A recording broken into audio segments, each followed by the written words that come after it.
Bonsoir et bienvenue dans Mimi spécial, fin d'année, le magazine de l'insolite et des mondes invisibles. Ce soir, je suis accompagné de Jérôme. Bonsoir Jérôme. Salut mon Antoine, comment vas-tu? Bah, super bien, ça y est, c'est notre spécial trimestriel à nous, hein. Allez, On a laissé Natacha de côté, voilà, allez, entre mecs. entre mecs et puis ce soir, on a un invité d'honneur. Mais messieurs, dames, je vous dis pas, bah, si vous le savez, c'était écrit dans le titre de l'émission, c'est Michel Rousseau. Salut Michel. Salut, enchanté. Bah, écoute, ça nous fait extrêmement plaisir de te revoir parce qu'à chaque fois que tu viens dans cette émission, bah, tu viens pas les mains vides, quoi. La fois dernière, c'était avec ça, vous vous rappelez tous? Oui, je monte la version DVD parce que je frime en fait, hein, je dois être l'un des rares à avoir une version DVD donc Oui, je directement en l'ai aussi. import des États-Unis, ouais. Ouais, Je l'ai aussi Antoine, eh oui. Et avec heu et Vortex. et là, tu viens avec, encore un truc de malade. Tu viens nous présenter ton nouveau film, 100% animation cette fois-ci. Ça s'appelle Terra Incognita 1901 ou alors 1901 Terra Incognita, je ne sais pas dans quel ordre de le mettre d'ailleurs. Terra Incognita 1901. En fait, je voulais l'appeler dès le départ Terra Incognita et j'ai vu qu'il existait d'autres films qui s'appelaient comme ça et il a fallu que je trouve une idée. J'ai voulu changer de titre et puis, je me suis dit: «Ah non, non, il faut vraiment garder Terra Incognita» et je me suis dit: «Il faut rajouter une année, en fait» et ça permet en fait de, Bah, tout de simplement resituer, direct le contexte, voilà, c'est ça. hein. D'ailleurs je me suis habillé un petit peu de circonstance, un petit peu, début 20e, steampunk parce que, Steampunk, c'est ça. eh oui, steampunk, parce qu'on va rentrer dans cet univers qui est le tien, que tu as créé de toutes pièces. Heu, qui est un univers steampunk. Alors pour ceux qui connaissent pas le terme, hein, c'est un univers à la Jules Verne, mais avec, une certaine modernité, qu'on ne retrouve pas forcément d'ailleurs chez Jules Verne, mais on c'est du voilà, c'est du vieux moderne, on Oui, peut en dire fait, ça. c'est imaginer en fait l'époque victorienne et en se basant sur la vapeur, comme si la vapeur en fait avait été développée beaucoup plus que l'électricité. C'est-à-dire que de nos jours, c'est l'électricité qui a pris le dessus. Et l'époque steampunk, eh ben, on imagine voilà des engrenages avec des vaisseaux, des choses comme ça, où tout marche à la vapeur. Et donc voilà, c'est comme si une ligne de temps avait dévié et que en fait la vapeur avait pris le dessus, tout en C'est ça. gardant cette époque victorienne en fait. Mais avec quand même une sacrée technologie qu'on va découvrir, un petit peu au fur et à mesure de ton film. Ce soir, on va vous passer un certain nombre d'extraits, hein, avec Jérôme. On a noté, des passages, où on aimerait que Michel nous fasse un petit peu de commentary, comme disent, les Américains, sur ces extraits-là. On a noté aussi des des points très précis, des images précises, hein, où on va aller un petit peu dessus aussi pour que tu nous expliques, un petit peu le principe. Terra Incognita 1901. Michel, avant de commencer à explorer un petit peu les images de ton film et de cet univers, en 2 mots, de quoi ça parle? C'est quoi le synopsis? Alors, je vous lis le synopsis qui est écrit, parce que je pense que c'est, au moins c'est la manière la plus rapide, d'en parler, parce que sinon je vais mettre 3 heures. Donc, rejeté par ses pairs, le professeur Herbert, visionnaire et intrépide, se lance dans une expédition audacieuse vers les confins inexplorés de l'Antarctique. Au cœur des glaces, des traces énigmatiques d'une civilisation oubliée émergent, plongeant l'équipage dans la stupéfaction et l'inquiétude. Tandis que le naufrage de leur navire exacerbe les tensions, cette quête se transforme peu à peu en un voyage introspectif, menant chaque membre de l'expédition à une profonde réconciliation avec lui-même. Donc en fait, c'est un voyage initiatique. Donc on a un professeur, le professeur Herbert, on est en pleine époque victorienne, victorienne, pardon. Le professeur Herbert, donc c'est un créateur, voilà, qui a fait comme je disais tout à l'heure, qui a fait des tas de choses et puis qui est capable de créer des machines. Donc c'est un véritable Léonard de Vinci et qui décide de partir en Antarctique parce qu'il est convaincu qu'il y a quelque chose là-bas. Donc c'est un voyage, un voyage pour évidemment découvrir de nouvelles terres. Donc c'est pour ça que je l'ai appelé Terra Incognita. Ça a 2 sens, ça a le sens de découvrir de nouvelles terres et puis ça a bien sûr la connotation du voyage initiatique où les membres de l'équipage vont avoir vont connaître un voyage introspectif en fait. Ils vont se redécouvrir eux-mêmes. Complètement. Et alors moi, ce que je vous propose, c'est qu'on regarde déjà, une bande annonce que tu as faite, qui est pas celle, que connaît le grand public. Comme ça, vous allez en voir une deuxième bande annonce et ensuite on va essayer de comprendre comment tu en es arrivé à faire tout ça.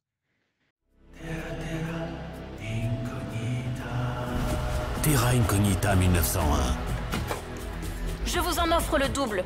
La seule façon de vous en procurer un serait de vous rendre en Terra Incognita. Vous êtes allé le chercher là-bas? Partez à la conquête de l'Antarctique et des légendes de la Carta. Il faut trouver quelqu'un qui puisse canaliser et exploiter cette énergie. Un voyage initiatique inspiré par l'univers de Jules Verne. Je suis ici pour voir les coulisses de la pièce de théâtre. Pas pour admirer le jeu des acteurs. Qui est là? Terra Incognita 1901. Le film événement maintenant disponible en VOD.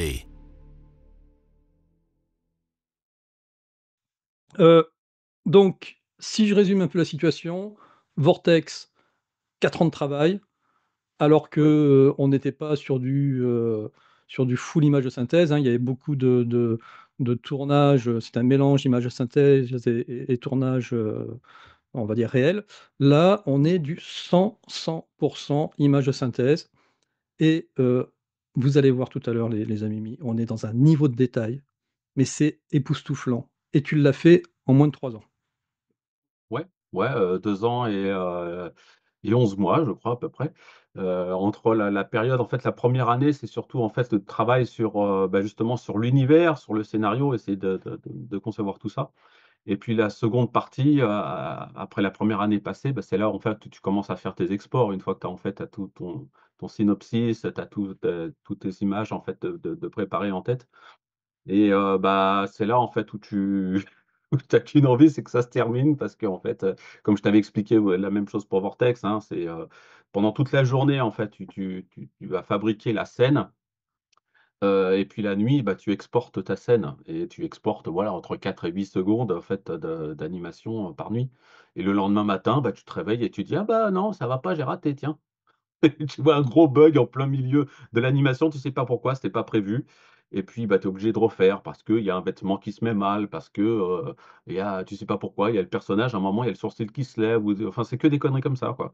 Donc il faut refaire sans arrêt, avoir la patience et puis, passer au-dessus parce que sinon, si tu à chaque fois que tu t'énerves, tu as qu'une envie, c'est d'arrêter, quoi. D'imaginer 6 à 8 secondes par nuit. Là, je viens de regarder le timing du film, 1 h 18, 24 secondes. Donc 78 minutes 24 secondes, donc si on multiplie tout ça par 60, et oui, tu as fait du continu, tu as pas eu de vie en fait pendant 3 ans. Non, mais à chaque fois que je fais un film, j'ai pas de vie. En fait, entre 2 films, je me garde 1 an, en fait, où je refais un petit peu surface et tu vois, je sors de ma grotte comme là, tu vois, une interview, un truc comme ça. Mais sinon, mais sincèrement, voilà, je travaille pendant toute la semaine et même le week-end. Même le week-end, donc je fais, de temps en temps des petites sorties, mais en fait, je suis un fou, voilà. Tu consacres, Il tu faut se dire les consacres ta choses. vie, au projet, quoi. Mmh. Ouais, ouais, tout à fait et puis, là, je me retrouve dans une situation où le film est fini, donc je suis super content qu'il soit fini. Après, il y a toute la période de promo et cetera.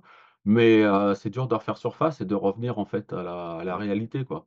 Ouais, te Même là, tu vois, j'ai des périodes encore de déprime quand je reviens à la réalité parce que, mmh, je me dis: «Mais je m'ennuie, en fait». mmh. Bah, c'est ça, tu en avais parlé quand tu avais, sorti Vortex. Il t'était arrivé un peu la même chose, quoi. Tu es à fond dans le truc pendant 4 ans et puis, bah, Bah, oui, en fait, comme parce tu que dis, tu es à tu fais la l'intérieur promo mais, tout retombe, quoi et tu t'ennuies, quoi. beh, oui, parce que tu es à l'intérieur de l'univers que tu crées et quand tu reviens à la réalité de la matrice, tu pas trop envie. Moi, personnellement, à chaque fois, j'ai pas trop envie. Mais bon, voilà. Donc c'est pour ça que je me crée mon univers à chaque fois. Je recrée Mmh. un film pour me recréer un univers. Je pense qu'il y a beaucoup d'artistes qui travaillent comme ça, ceux qui font aussi de la musique. Je pense qu'ils ont envie de créer aussi un univers sonore, avec des ondes, spéciales qui leur font du bien pour essayer d'oublier peut-être la réalité ou du moins de la transformer quelque part. Alors un Et fou co ou un génie, c'est ce qu'on va essayer de déterminer ce soir. D'ailleurs, je vais le mettre en questionnaire, pendant le direct, hein, pour ceux qui sont présents au direct, ce soir. Est-ce que tu es un fou ou un génie? On en a parlé tous les 2. Moi, je pense que tu es un génie. Mais voilà, après effectivement, On verra ce qu'en pensent, nos amis Mi. C'est tout simplement du travail, tu sais, au bout d'un moment, quand tu fais que de travailler justement du matin au soir et même le week-end et tout ça, mais forcément, bah, tu arrives à certains voilà, à certaines compétences, à certaines choses et puis, tu évolues forcément. Donc au bout d'un moment, l'univers, en fait, tu te l'appropries et puis tu es tellement dedans, en fait, que voilà, tu peux que le partager après. Au début, c'est que de la création et essayer de déterminer les choses. Une fois que tu as approprié ton univers, bah, et tu te lances et tu es dedans et tu veux le faire partager, en fait. C'est que Ah, du travail. ça oui, mais ça pour du travail, c'est du travail parce qu'il Mmh. y a un truc quand même rigolo, heu, quand on regarde la le générique de fin, moi j'aime bien regarder les crédits, générique de fin. On voit réalisation, Michel Rousseau, production, Michel Rousseau, concept design, Michel Rousseau, création artistique, Michel en fait, il y a du Michel Rousseau partout, même dans la musique, Musique, Michel Michel Rousseau, Rousseau.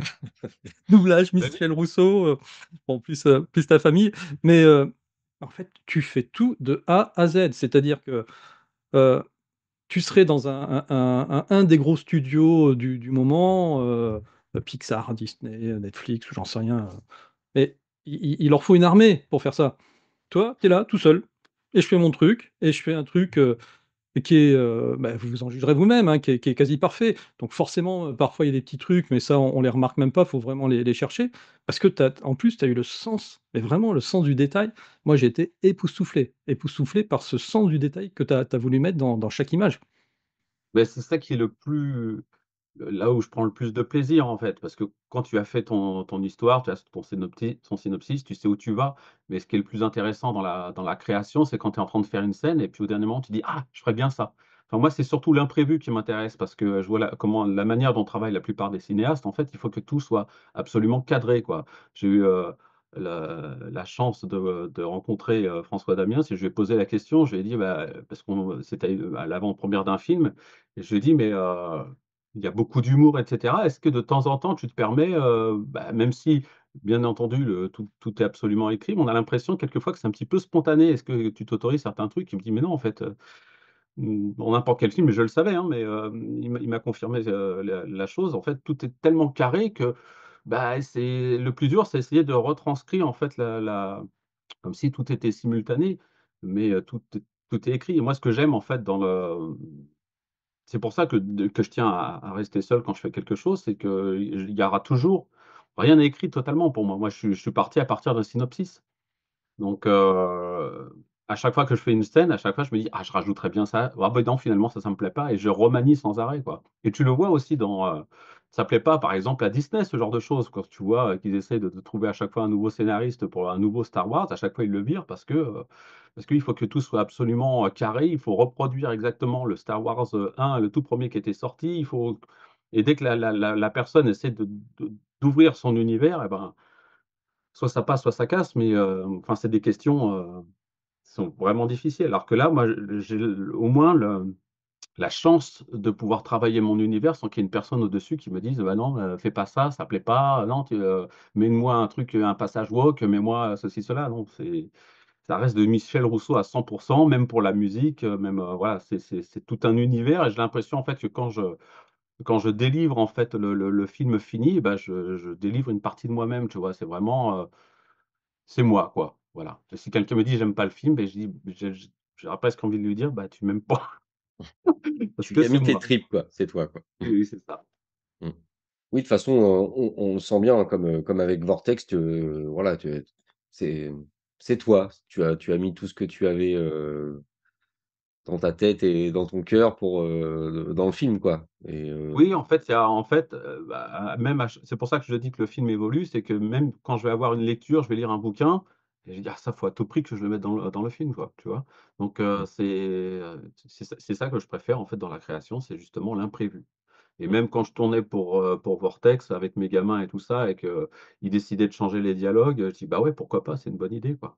Et ça fait partie du processus de création. Je déteste quand tout est déjà tout écrit, quoi. J'ai un peu mmh. trop l'impression d'être dans la matrice, quoi. OK, mais il faut rester sur les rails du scénario, ne pas bouger, d'un iota et ouais, non, toi, tu aimes bien aussi, donner un petit peu, libre cours à ton imagination et puis, aux modifications du dernier moment, mais qui vont, donner ce petit plus au film, parfois. Mmh. Oui, ouais, ouais, bah, après ça donne des pertes de temps parce que quelquefois, bah, justement quand tu as tout qui est écrit et puis, tu décides de rechanger quelque chose, comme là, par exemple, le film était fini et j'ai décidé à la fin de rajouter une scène. La scène en fait où on voit l'intérieur du volcan où il y a du feu qui jaillit en fait, c'est un petit peu le voyage au centre de la Terre, donc c'est une scène très, très courte que j'ai voulu rajouter parce que je voulais, quand j'ai pensé à Terra Incognita, je me suis dit: «Beh, voilà, voyage en Antarctique, on va explorer aussi le centre de la Terre». On ne pouvait pas, Mmh. ne pas passer par là, quoi. Mmh. Ouais, ouais, c'est ce que tu mets, enfin un petit peu les inspirations que tu as eues, donc c'est, surtout, enfin, beaucoup Jules Verne, je trouve, avec ce style, steampunk, mais aussi, comme tu le dis, voyage au centre de la Terre, hein, parce que c'est vrai que c'est un peu le synopsis, du film et Jason et les Argonautes aussi, Oui, ouais, ouais, Jason les avec Argonautes. les squelettes qui sont, on s'est fait la réflexion avec Antoine, qui sont super bien faits, au niveau animation. Ah, très très jeu de rôlesque, hein, là, on y était, Mmh. i j'avais les dés 20 à la main, puis j'ai lancé, hein. Ah bah, moi, j'ai été baigné toute l'adolescence par les jeux de rôle, donc c'est pareil dans Vortex, il y avait à un moment mon fils qui tenait les dés en main, tu vois? Qui était prêt à lancer les dés, donc c'était un clin d'œil pour les rôlistes Oui, et c'est vrai, oui, oui, je m'en rappelle, exact, ouais. Ah, il y avait déjà ce clin d'œil, ouais. Mmh mh. même chose aussi là pour Terra Incognita. En fait, j'adorais être, maître de jeu quand on faisait les jeux de rôle et là, le fait de faire le rôle de scénariste, bah, tu as l'impression d'être maître du jeu, quoi. C'est génial. Enfin, moi, j'essaye à chaque fois de retrouver ce plaisir que j'avais quand j'étais adolescent et que je jouais aux jeux de rôle où, tu crées toute une histoire. Et là, ce qui est génial, bah, quand tu fais un film, c'est que tu as non seulement ça, bon, les joueurs, ce sont les acteurs et puis, bah, tu as beaucoup plus parce que tu as le loisir de créer de la musique et tu peux, faire des effets spéciaux, enfin, l'univers est tellement étendu que tu as l'impression, en fait, d'avoir, des pouvoirs magiques et puis: «Allez, je fais ça, je fais ci, je fais ça», tu vois? C'est Harry Potter, quoi. Tu lances des Ouais, pouvoirs ouais. sans arrêt, quoi. Et Ouais, non, ça, surtout c'est ça surtout qui me aujourd'hui plaît. avec la 3D, enfin l'image de synthèse, tu peux faire tout ce que tu veux, quoi. Oui, c'est ça et puis, Contrairement à des films dans les années 70-80 ou les premiers films un peu science-fiction, bon, ils étaient un petit peu limités, au niveau des effets spéciaux. Là, on peut tout se permettre, quoi, aujourd'hui, quoi. à quasiment tout, sauf que moi, Mmh. voilà, j'utilise pas, si tu veux, des logiciels, qu'utilise le cinéma, classique. Donc je m'y suis mis, hein, mais à chaque fois, en fait, j'avais des problèmes parce que comme mes personnages étaient déjà terminés, quand tu l'importes, en fait, dans ces logiciels comme, CKD, comme, Blender, ceci, cela, tu l'importes et puis lui se charge, en fait, de convertir tes personnages et puis, tu t'aperçois quand tu convertis tes personnages, sur le coup, il fait: «Ah bah, voilà, super, c'est impeccable» et puis il suffit que tu mettes le personnage en train de marcher, bah, tu vas avoir des bugs de partout. Tu as les vêtements qui se mettent mal, tu as ceci, cela et en fait, tu es obligé de corriger donc toute ta journée, tu la passes à corriger les bugs. Mmh. Je me Mmh. suis dit: «Il faut que je trouve un logiciel, qui soit presque natif où, voilà, tu achètes des objets 3D et tout ça qui sont conçus pour ce logiciel et au moins quand tu les manipules et tout ça, tu as pas de bug». Parce que voilà, j'ai essayé sur Unreal Engine, qui est super connu, hein, bah, c'est avec le moteur, avec lequel on fait tous les jeux vidéo actuellement. Donc c'est super parce que, tu as ta scène, tu montes ta scène si tu veux et puis, tu peux l'exporter en temps réel. C'est-à-dire que si tu as, une séquence qui fait, 15 secondes, tu appuies sur export et en 15 secondes, ta scène, elle est exportée. Donc c'est Ouais, extraordinaire et ouais. par contre, On passe voilà, pas la nuit, comme tu as des bugs de partout quand tu importes mmh. un personnage donc ouais, je veux pas perdre de temps si tu veux parce que là, ça te casse la créativité. Du coup, si Mmh. tu passes toute ta journée à ça, bah, c'est fini, quoi. Enfin moi, je sais que j'ai pas envie. À chaque fois que je dis, avec les logiciels que j'utilise, les gens à chaque fois, ils sont scotchés parce que, tous ceux qui font de l'animation et tout ça, ils me disent: «Mais en fait, c'est un logiciel qui est fait, allez, pour faire des couvertures de livres, des choses comme ça. C'est pas fait pour faire vraiment de l'animation». C'est un logiciel gratuit qui s'appelle DaStudio et normalement, ouais, tu t'en sers pas du tout pour faire un film. Tu peux pas. Enfin, tu peux exporter des petites scènes comme ça d'animation pour t'amuser, mais pour faire un film, voilà, donc ça fait partie aussi du challenge Du d'être challenge, ouais. totalement, différent de tout ce qui se fait, ailleurs, quoi. Mmh. C'est ça qui est le plus amusant aussi, quoi. Je pense qu'on Est-ce on vous a qu'Antoine, on va pouvoir diffuser quelques oui, extraits quand même? oui, je pense qu'on a mis l'eau à la bouche à tout le monde Ah là. bah oui. On va continuer avec, sur fond de films de Michel, à explorer, déjà le synopsis, hein, du film, hein, pour l'instant on vous en a pas trop dit et puis on va s'arrêter, voilà, on va faire des arrêts sur image, on va regarder aussi des séquences que Michel nous commentera, au fur et à mesure. Je veux d'ores et déjà vous annoncer la couleur, c'est le prix du film. Eh bien, c'est tout simplement à l'achat 9,90 € pour le regarder directement sur Vimeo ou 5,90 € pour une location 24 heures. Donc bon, autant vous dire 9,90 €, c'est bien de l'avoir, de l'acheter et de le revoir, parce que vous aurez besoin de le revoir plusieurs fois quand même, hein, je pense le film. Exactement. Voilà. Je rappelle juste les Ouais, tarifs des films, ailleurs, hein, si vous allez au cinéma, c'est 16 balles. Là, je vais aller voir The War of Rohirrim, j'en ai pour 16 balles. Bon voilà, vous achetez un Blu-ray, c'est, 30 balles. Donc honnêtement, voilà, même le tarif, du film, il est plus que honorable. L'objectif, c'est que les gens, te découvrent et puis voient ce que tu fais. On a bien compris que c'est pas pour t'enrichir que tu fais ça, quoi. Ouais, tout à fait, parce qu'en fait, quand tu produis ce genre de film, bah, tu essayes d'économiser au maximum parce que moi, j'ai aucun sponsor, aucune aide de nulle part, donc c'est avec mes propres deniers et voilà, donc tu as bien sûr, bah, toutes ces dépenses à faire concernant, bah, des choses toutes bêtes, mais pour faire la musique du film, bah, tu es obligé d'acheter des instruments de musique qui vont te permettre de composer. Tu vas avoir, bah, voilà, quand tu achètes des objets 3D que tu vas modifier après, bah, tu es quand même obligé d'avoir une base. Tu vas acheter une maison, un truc comme ça et que tu veux modifier, bah, voilà, tu es obligé d'acheter. Hem, voilà, il y a énormément de choses. Un truc tout bête aussi, il y a l'abonnement Vimeo que tu dois acheter tous les ans, qui est autour de 250 € et puis Vimeo se sucre de l'argent dessus. Donc moi je me fais pas non plus, 9,90 € bien sûr sur le film.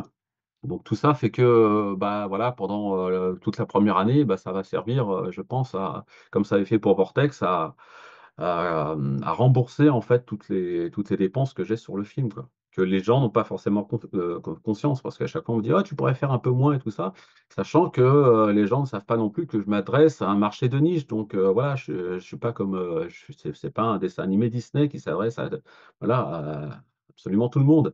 Donc je sais dès le départ que, voilà, je vais pas avoir, des ventes, de millions de personnes, quoi. Voilà. Non, par contre, tu auras peut-être, un record à battre au niveau des récompenses, parce qu'on rappelle Vortex, voilà. Vortex, ouais, Combien? 70? 72, awards, de par le monde, plus 6 sélections, aussi en plus. Donc ouais, ça avait super bien fonctionné pour Vortex félicitations. parce que, bah, du fait principalement, comme tu disais tout à l'heure que, bah, si tu veux, quand tu as un jury avec, 5 ou 6 examinateurs qui sont aussi, réalisateurs eux-mêmes, ils sont étonnés en fait qu'une personne puisse faire, tout ça elle-même. Donc ce qui était intéressant, par contre, c'est que j'ai eu des récompenses aussi bien sur le fond que sur la forme. Donc, en tant que meilleur réalisateur et puis aussi en tant que meilleur film de science-fiction ou alors meilleur film, j'ai été, élu meilleur film, de spiritualité européen. Donc ça, j'étais assez fier quand même. Au niveau de l'Europe, c'est quand même énorme et sachant que, voilà, quand tu participes à un festival, au minimum, tu as 500 candidatures.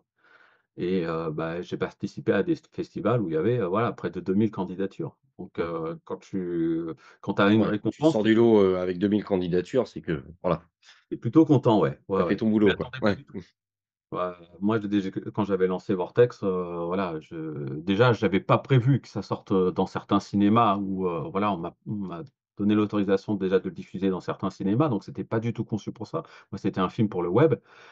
Et puis après, bah, il y a plein de gens qui m'ont dit: «Eh, essaye les festivals, pourquoi pas?» Ben je les ai fait un par un et puis, bah, voilà, ça a super bien marché et puis après, bah, là, quand tu as, au bout de 72, j'ai arrêté, hein. C'est pas parce que j'en ai plus, c'est parce que j'en avais marre de dépenser de l'argent. Parce que quand tu participes à des festivals, par contre, c'est payant. Donc 10 Ah balles oui. par-ci, 10 balles par-là, 20 balles, Mmh. c'est pareil, l'argent, file à une vitesse grand V. Donc tout ça, Mmh. après, tu dois le rembourser avec tes ventes. Donc ça allait parce qu'à chaque fois que j'obtenais une récompense et ben, ça relançait les ventes.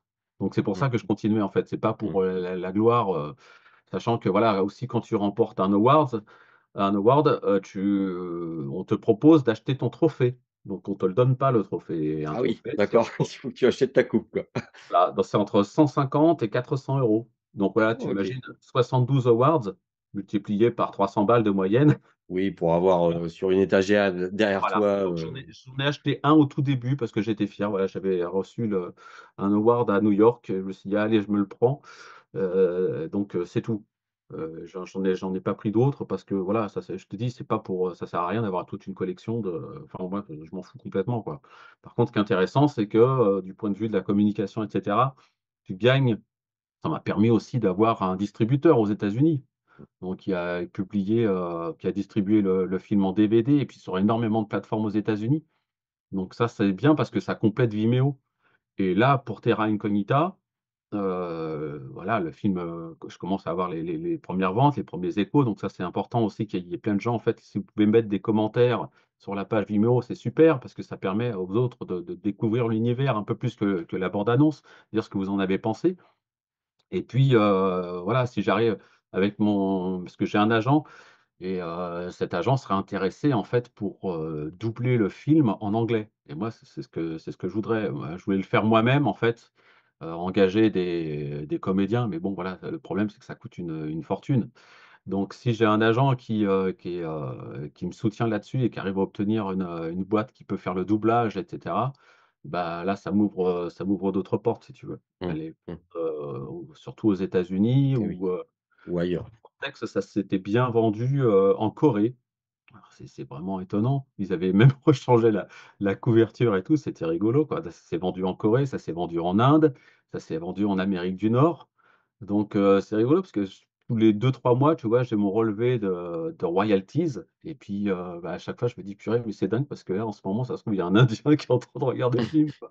Donc ça fait du bien, quoi. Ouais, c'est pour ça que Terra Incognita, je l'ai fait, c'est destiné à un plus large public. Donc là, on va pouvoir rentrer un peu plus dans le synopsis. Je vais pouvoir en Ouais, parler. alors on va partager, directement on va aller se mettre sur la page Vimeo et juste avant d'y aller, moi je vais vous donner un petit indice sur quelque chose qu'on va voir, à un moment donné pendant le film.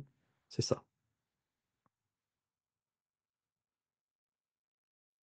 Alors ça forcément, ça le fait pas avec la faut que je le mette en face de mon visage pour que ça reste. Voilà Tu le mets devant et ton sinon visage, en fait, ouais, faut voilà. que je le mette devant mon visage, c'est ça.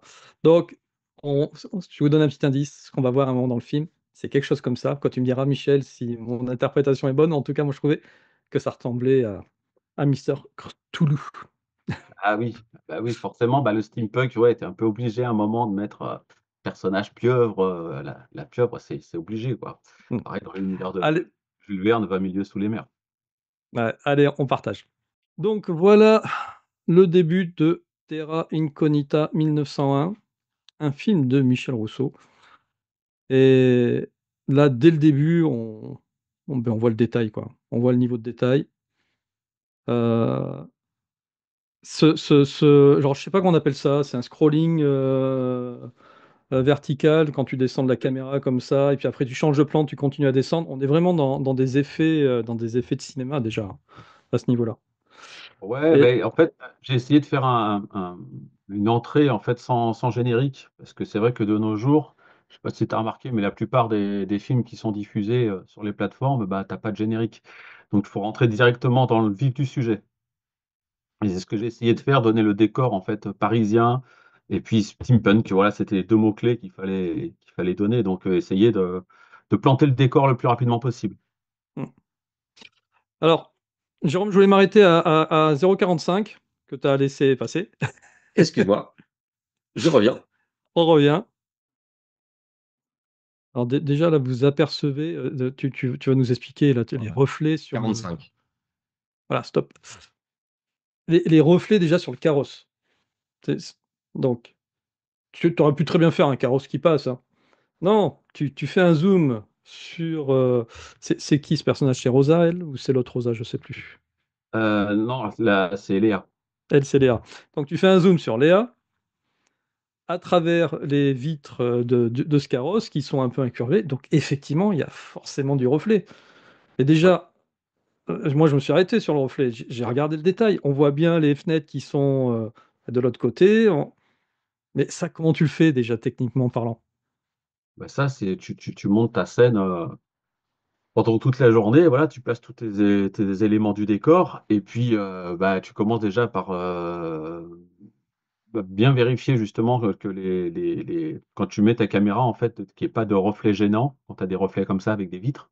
Donc faut bien positionner ta caméra et puis ce qui est super par rapport, si tu veux, à, bah, le monde de l'animation par rapport au monde réel, c'est que là, tu peux prendre le temps en fait d'avoir un travelling, où tu rentres, au fur et à mesure que le carrosse avance et ben tu fais en sorte que la caméra, rentre vraiment, comme il faut à l'intérieur. Mmh mh. Tu devais le faire C'est en réel, voilà, si tu prends un temps infini. Mais, voilà, il faut faire c'est presque du travail image par image. Donc, quand tu positionnes ta caméra et cetera, à chaque fois, tu es obligé de refaire lecture. Tu dis: «Non, ça va pas, la caméra va trop vite, il faut la repositionner, il faut» voilà. Donc, moi, je voulais faire l'image, en fait, du zoom, comme si on avait l'impression de rentrer dans le personnage, si tu veux. Donc, il y a le carrosse qui arrive, on est en plein Paris et là, on va rentrer dans le personnage de Léa. Donc, ca c'était la mais c'est carrément l'effet, voilà, et si c'était ça l'effet voulu, c'est l'effet obtenu, il y a aucun souci. Donc tu nous fais vraiment de la dentelle. D'ailleurs, à un moment donné, il y avait une petite échoppe là, où on voyait des chapeaux et puis on voyait une collerette en dentelle. C'est pareil, j'ai fait un arrêt sur la dentelle. La finesse de ta dentelle, ça va en faire frémir, toutes les mamies du monde là. Ouais, alors ce qui est et je pourrais encore avoir des niveaux de détail encore plus performants si tu veux, mais voilà, quand je fais des exports comme ça, je suis obligé, comme je t'avais expliqué, une fois au téléphone, de faire ce qu'on appelle des itérations. C'est-à-dire que là, sur l'image que tu vois qui est affichée à l'écran, on va dire que si tu veux avoir une belle image bien détaillée, tu dois faire environ 1000 itérations. C'est-à-dire que, ce sont des points qui vont reconstituer l'image. Donc, si tu fais ça, le problème, c'est que, bah, je mettrai encore, 2 ou 3 fois plus de temps que ce que je mets là, tu vois? Qui est déjà super long. Donc, au lieu de faire 1000 itérations pour avoir mon image, bah, moi, je l'exporte et je demande à l'ordinateur d'en faire 250.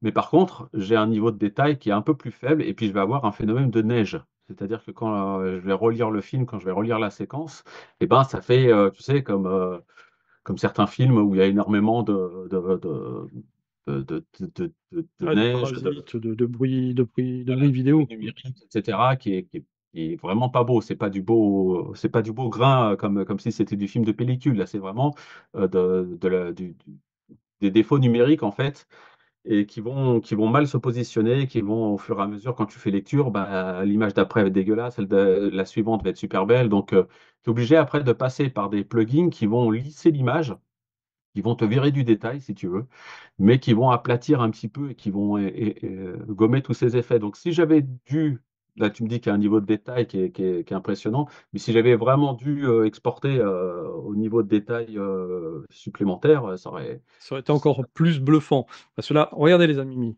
les feuilles dans le caniveau, elles y sont. Regardez les petits arbustes, ils sont pas parfaits derrière. Il y en a un qui a des feuilles qui vont un petit peu à droite, et cetera. Comme dans la vie réelle, c'est-à-dire qu'un truc qui aurait été fait numériquement, c'était une symétrie. Là, on l'a pas.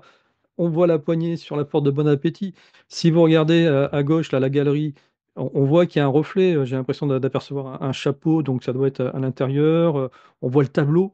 Mais comment tu arrives à faire un tableau avec une maison dessus et le détail de la maison, derrière, bah, alors là, ça il me y a fait des éléments, halluciner. en fait il y a des éléments, en fait, que j'ai achetés. Il n'y a pas tout qui provient de moi. C'est-à-dire que là, par exemple, pour la galerie, pour, Bon Appétit et cetera, beaucoup d'éléments de la rue, ce sont des éléments que j'ai achetés et en fait, tu achètes différents éléments et tu les assembles pour faire, tout un décor.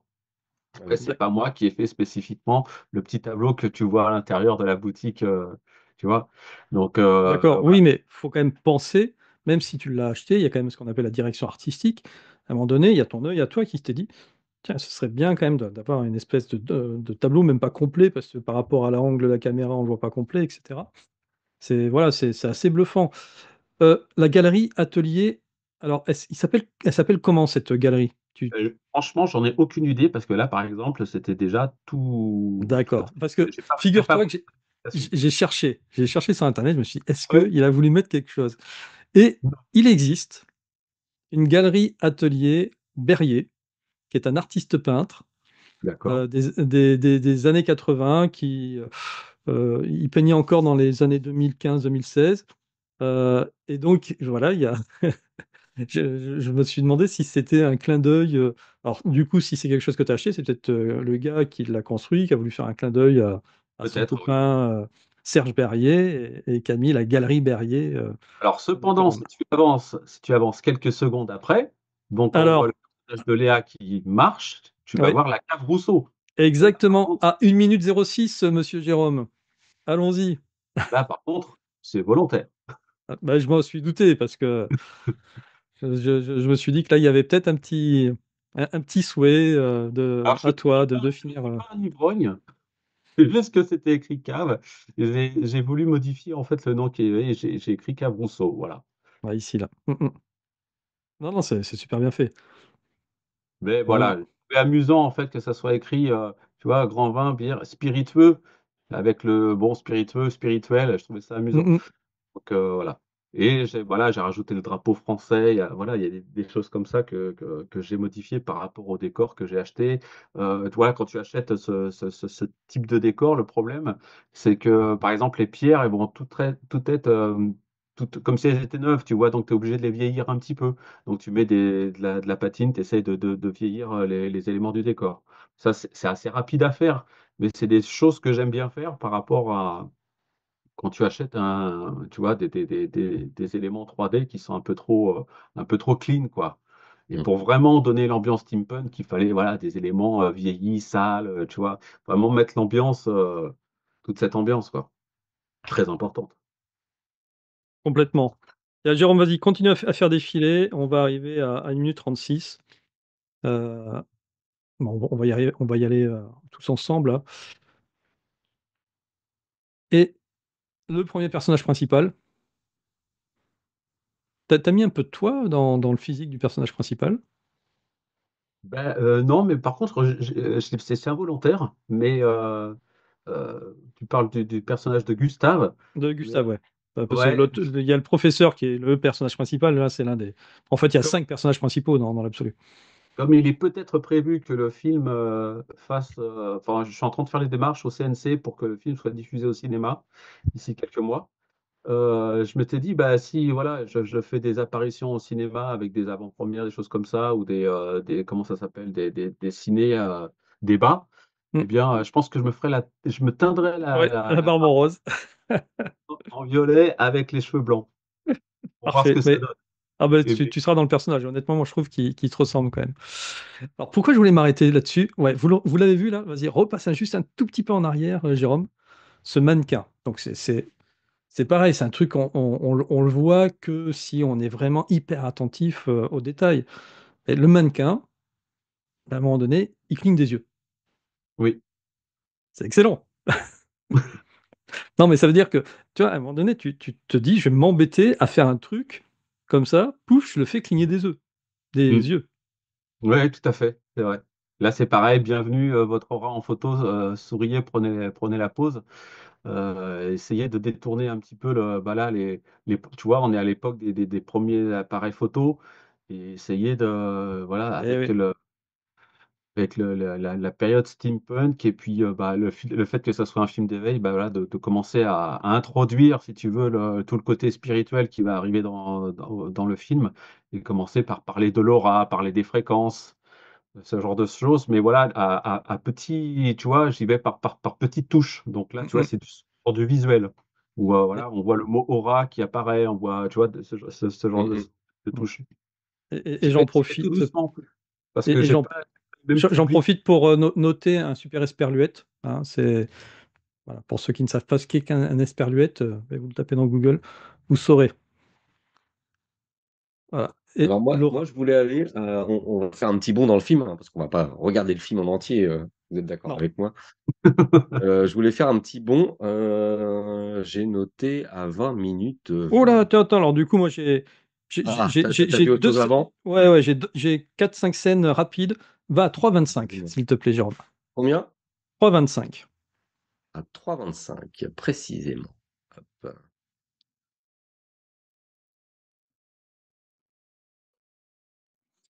Alors, c'est je peut-être mets une pas pause. forcément quelque chose à montrer, mais c'est quelque chose que vous entendrez quand vous achèterez regarderez le film.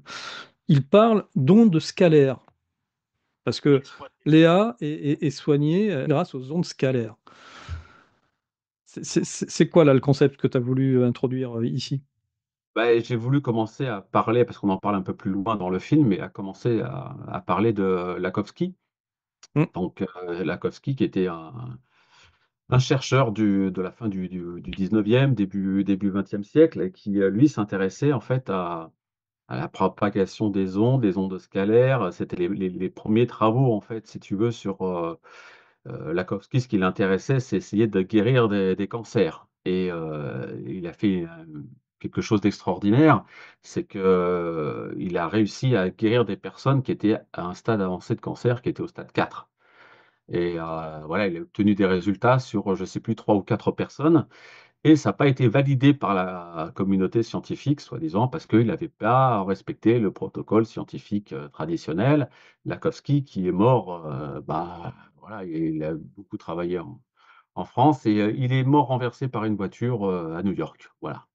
Donc comme la plupart de ces personnes, tu vois, qui sont un petit peu, en dehors du système et qui essayent de trouver des choses intéressantes, et puis, dès que ça devient intéressant comme Tesla, comme, ce genre de mec, en fait, bah, voilà, il meurt, de manière, pile au moment, tu vois, où ça devient intéressant. Mmh. Voilà, le mec, il a fabriqué des machines qui existent encore maintenant, hein, donc il existe encore les schémas de Lakhovsky où tu as Avec les spirales, hein, c'est ça? oui, c'est ça, avec Mmh. les Mmh. spirales, en fait, tu as bah, ça fonctionne comme je trouve pas mes mots, comme un aimant, en fait, où tu as un côté une spirale, à ton côté Oui, avec gauche, à une côté polarité, un oui, une de entre chaque les côté et tu te mets entre les 2, c'est ça? et en fait, on reprogramme tes cellules. C'est-à-dire que toutes les cellules, malades, cancéreuses, bah, en émettant des fréquences, elles vont retrouver leur vibration originale.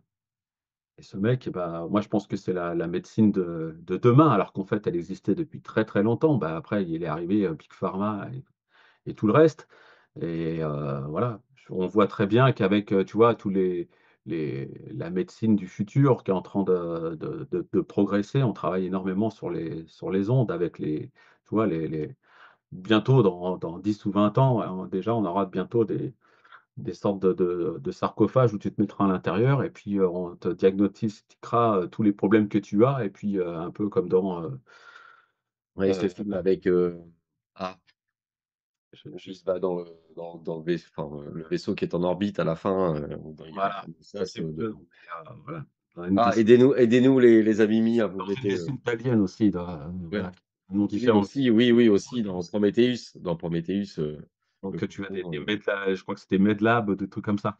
mmh, Tu te mets à l'intérieur, et bon, voilà, il fallait faire un petit clin d'œil à ce gars, Lakhovsky, qui, bah, voilà, qui était, pareil, qui a été oublié, hein. C'est comme maintenant, on commence depuis quelques années, à reparler de Tesla, alors qu'avant personne n'en parlait. Je pense que Lakhovsky, c'est pareil, on devrait, ça fait partie des hautes pointures dont mmh. on devrait parler. Il a fait énormément de bouquins là-dessus, parce que lui, il a consacré sa vie à ça, sur, l'émission de fréquences, et voir ce que ça avait comme conséquence sur le corps humain, en fait. Mmh. Ouais, mais Et bientôt, il ça y aura une Ouais, voiture à son nom, t'inquiète pas. Jérôme, on repartage. Est-ce que tu peux allez, aller, s'il te partage. plaît, au 6:30 à 6 minutes 37? Voilà, donc sur cette scène-là, hop, tiens, on va rester comme ça. Ah, Ah, je l'avais pas Comme vu. ça, on va pas. Je ne l'avais pas vu Antoine, eh oui, je viens de le voir. Tu viens de voir? Bon, Mmh, vous le voyez, vous, les amis mis, à quoi on fait référence? Eh mmh. oui, Michel a positionné, comme tout bon film de SF, ou tout bon film tout court qui se respecte, dès qu'il y a quelque chose de caché, quelque chose à découvrir, il faut mettre Ah bah, pas un blanc. lapin blanc. blanc, et oui, tu es Et obligé. Et il est là, notre lapin blanc. Est-ce que tu peux le mettre en face, Jérôme, en le faisant allez, un peu je vais pivoter faire le encore? hop, Voilà. et ouais. Ah, il l'a remarqué, hein, il a Ah bah remarqué. Je me suis dit: «Il y a Ah pas ouais. grand monde qui va le voir», bah, et en entre fait, autres, il a l'œil Antoine, hein, parce que, ah ouais, de toute manière, c'est un film qu'il faut regarder plusieurs fois parce que, bah, voilà, moi, j'ai avant tout apprécié le travail que tu avais fait, donc j'avais un œil, voilà, un regard, bah, visuel, un regard visuel, ça veut dire ça. C'est à double mot. Et tu as une Et odeur odorante, d'accord. voilà, mais voilà, j'ai surtout apprécié le travail, donc je regardais, voilà, La forme. vraiment le personnage, la texture, et cetera, le positionnement. Tu vois, j'ai eu un œil sur la technique, mais voilà, comme tu le sais, il faut le regarder une seconde fois, voire une troisième fois, une quatrième fois, pour vraiment assimiler tout ce que tu as mis. Et là, bah, Antoine, bravo, parce que moi, voilà, moi je l'avais pas vu. Mmh mh. Donc non, alors comme le dit Jérôme, c'est très intéressant effectivement. Pour moi, ce film-là, mais c'était comme pareil pour Vortex, hein. Faut le Mmh. voir 3 fois. Faut le regarder une première fois juste pour l'histoire. Après, vous le regardez vraiment pour l'image, où comme vous connaissez l'histoire, du coup, vous pouvez mieux focaliser sur le travail qu'a fait, Michel, sur la réalisation. Et après, vous le regardez une troisième fois pour, cette fois-ci, vraiment découvrir le sens caché, parce qu'il y a plein de sens cachés. Enfin, il y a des choses sur lesquelles je suis passé complètement à côté. Mais voilà, bon, pour le coup, dès qu'il y a un lapin blanc dans un film ou dans une série, Évidemment. Tu l'as remarqué dès le premier ouais, visionnage? ah ouais, ah ouais. Dès que ça a tourné, pouf, je me suis dit: «Non, il a mis un lapin blanc». Ouais. Allez, on va passer à 8:38, Jérôme, s'il te plaît, et on va Allez. s'arrêter sur la carte.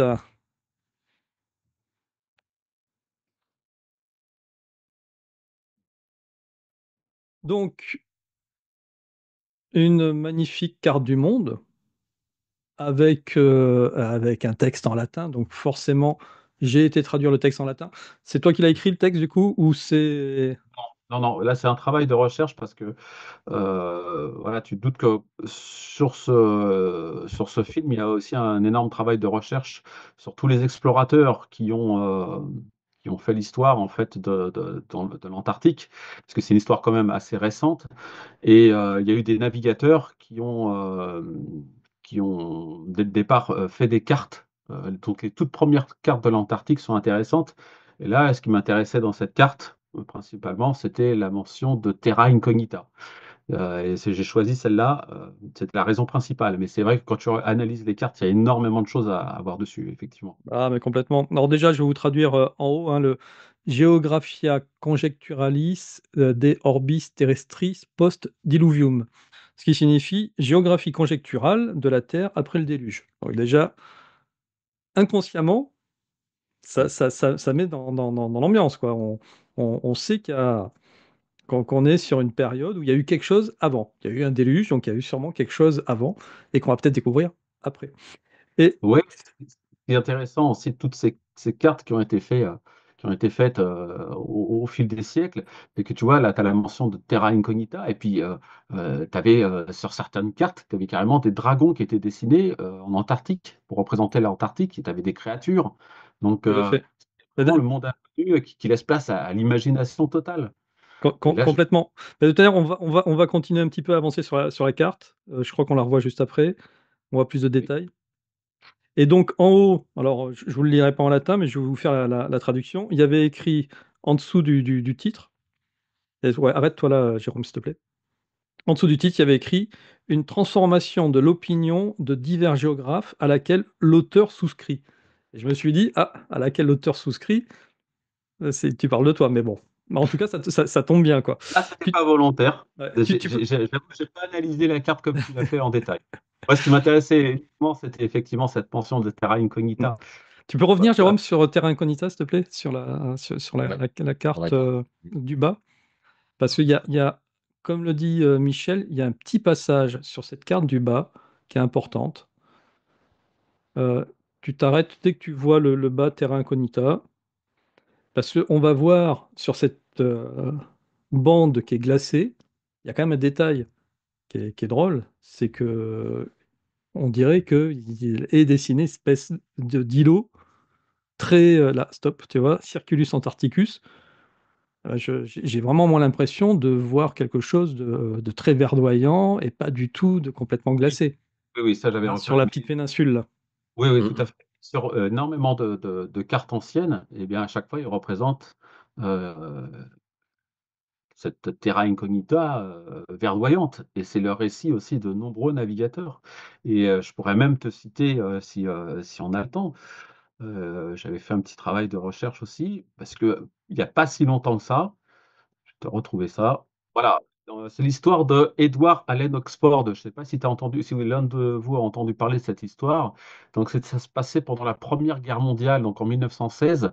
Il y a un sous-marin allemand qui a torpillé un navire marchand britannique qui transportait donc des vivres et du matériel médical. Et il y a eu donc le naufrage de ce navire qui s'est produit au large des îles Shetland, près de la péninsule antarctique.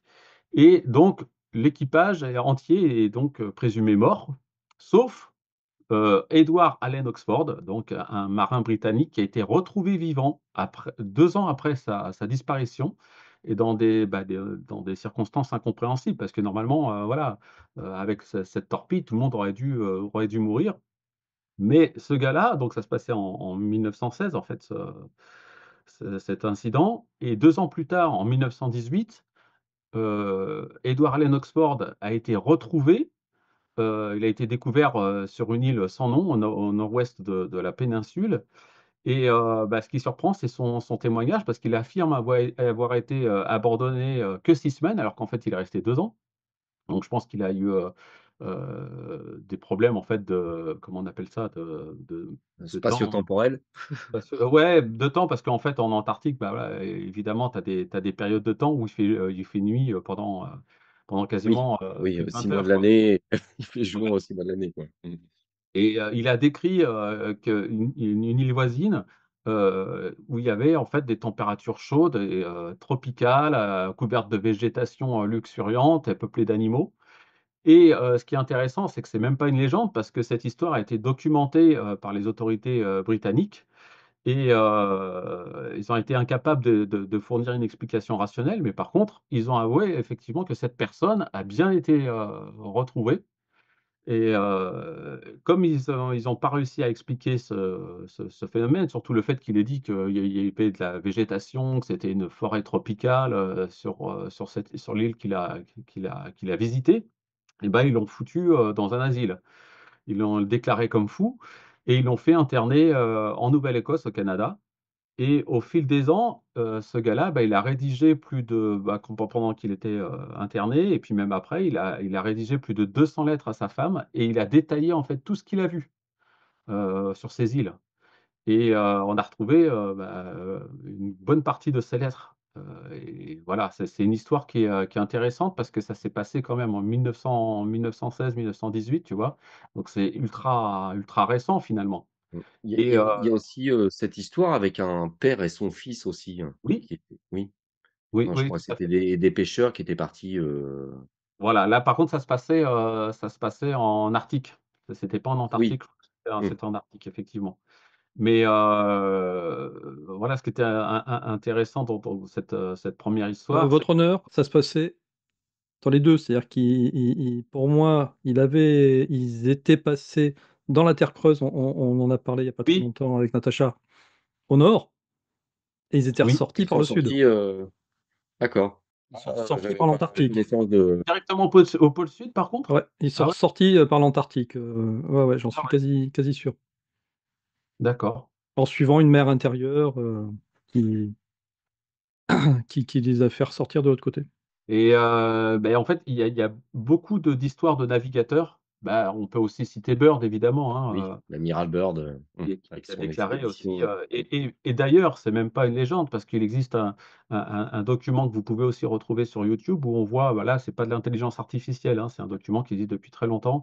Et vous voyez Byrd avec des caméras de télévision qui filment toute une partie en fait de l'Antarctique, une énorme surface où il y a absolument pas de neige, où il y a de la végétation, et vous avez Byrd qui dit: «Mais c'est incroyable, on est en Antarctique et il y a de la végétation». Donc c'est une surface de 4 km², je crois, environ.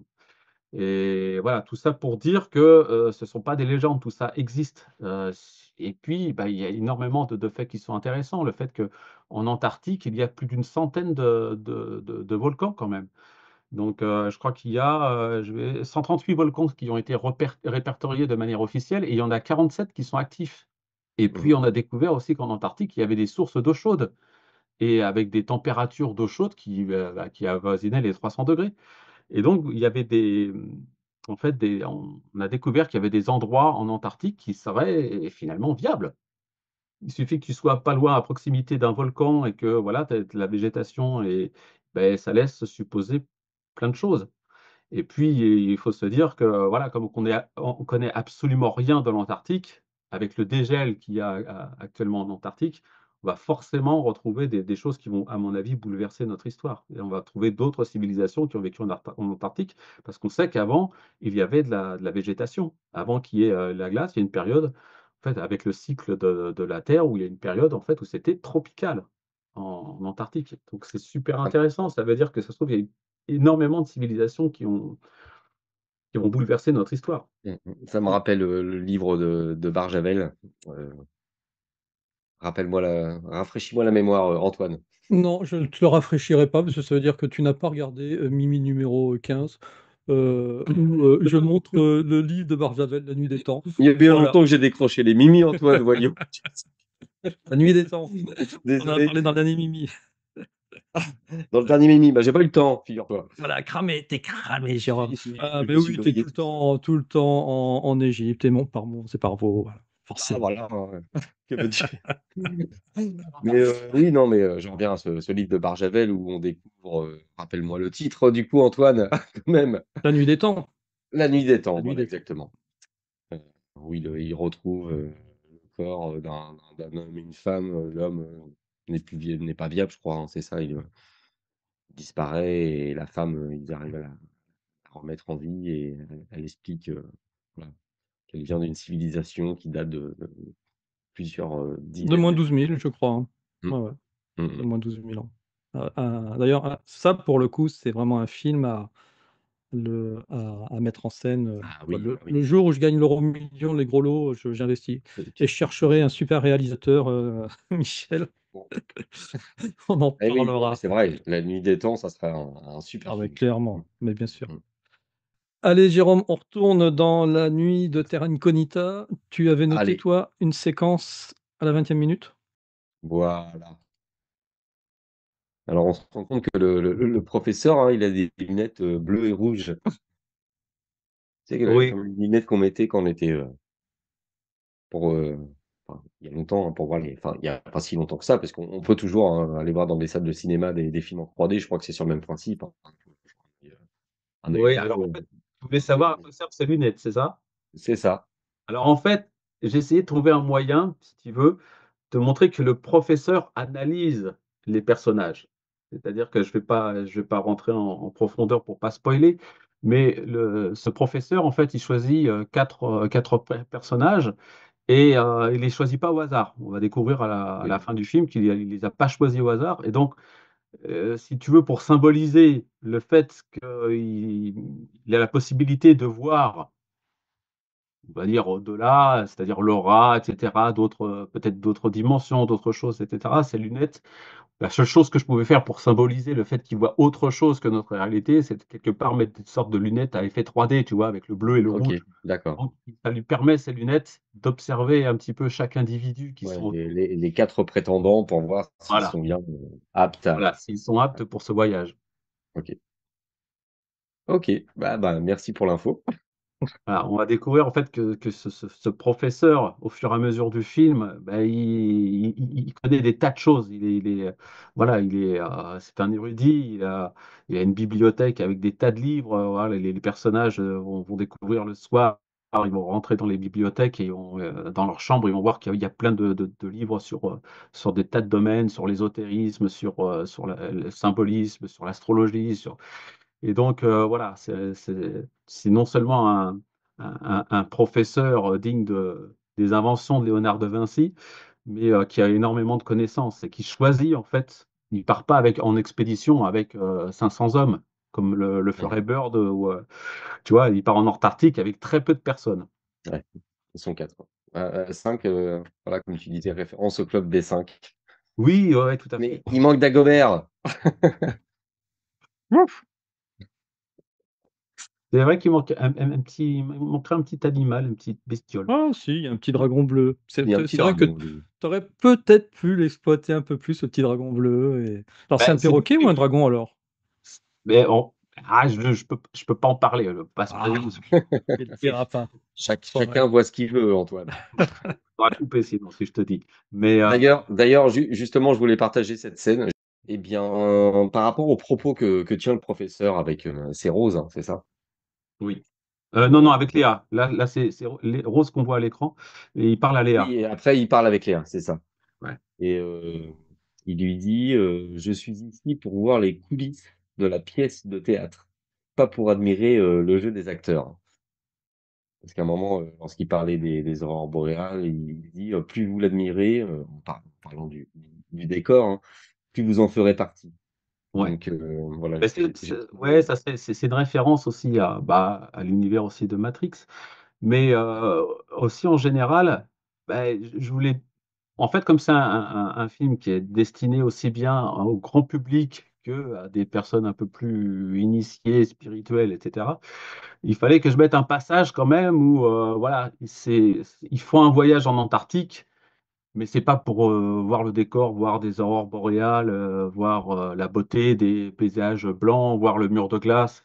C'est essayer d'aller un peu plus loin que, le décor et même nous dans notre réalité, souvent je me dis, tu sais, quand je voyage quelque part, je me dis: «Ouais, le décor est magnifique, mais il faut aller au-delà du décor». Parce que sinon, si tu fais qu'admirer le décor, comme dit le professeur, tu vas trouver telle et telle chose, super belle, mais en fait, la beauté n'existe pas, c'est une notion humaine. Le beau n'existe pas, quand tu vas voir c'est pour ça que comment ça s'appelle? Le professeur dit: «Beh, les aurores boréales ne sont pas plus belles qu'un caillou rugueux».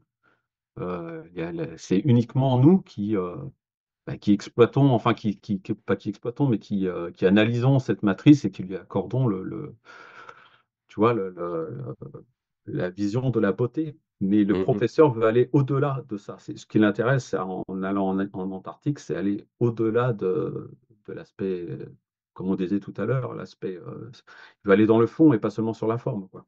Mmh. Et ça rappelle, ça donne écho en fait au film. Faut pas regarder simplement, la beauté des décors, de l'animation et qu'il y a d'autres choses derrière, quoi. Mmh.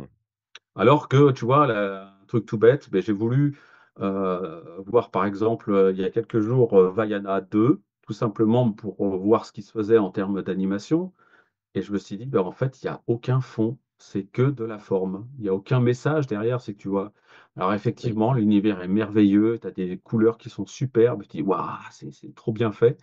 Mais franchement, le message qu'on délivre aux gamins, c'est pour ça que j'essaye, à ma manière, de faire des films où, tu vois, il y a un petit peu de choses cachées, il y a du fond, mais ce que je veux avant tout, c'est que les personnes qui regardent, le film, elles apprennent quelque chose.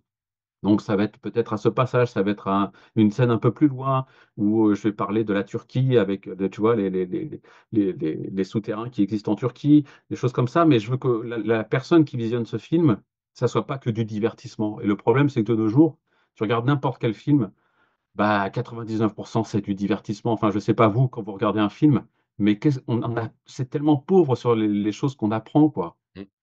Dans les derniers films que vous avez vus, est-ce que vous avez vraiment appris des choses, quoi? Sincèrement. Moi, à chaque fois que je regarde un film, à chaque fois, je me dis: «Mais j'ai encore rien appris, il y a rien d'intéressant, quoi». C'est que de la forme, il y a quasiment pas de fond.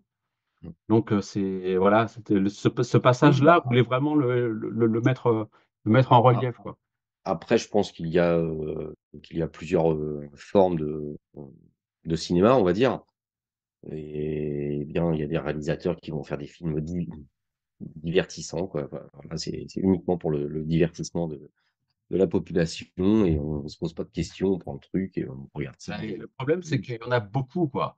mais Pour comme tu le dis, on n'apprend strictement rien, mais ah et ouais. après il y en a quelques-uns qui, comme toi, hein, qui vont nous faire des films, où on va apprendre des choses. Parce que j'estime qu'un film, ça doit pas être que du divertissement. Moi, j'essaie de faire les 2, tu vois? De proposer aussi bien des belles images avec tout un univers C'est ce qui me que donne j'allais dire, tu fais les 2 quand même et là, on va bien le voir. Alors on tu vas laisser dérouler pendant 2 minutes, Jérôme, parce qu'il y a 2 scènes importantes dans ce passage-là. La première, c'est la scène un peu osée quand même du film. Il y en a une, c'est celle-ci. Oh, oser. Ah bah, écoute, On voit le nombril et un petit canard sur la tête.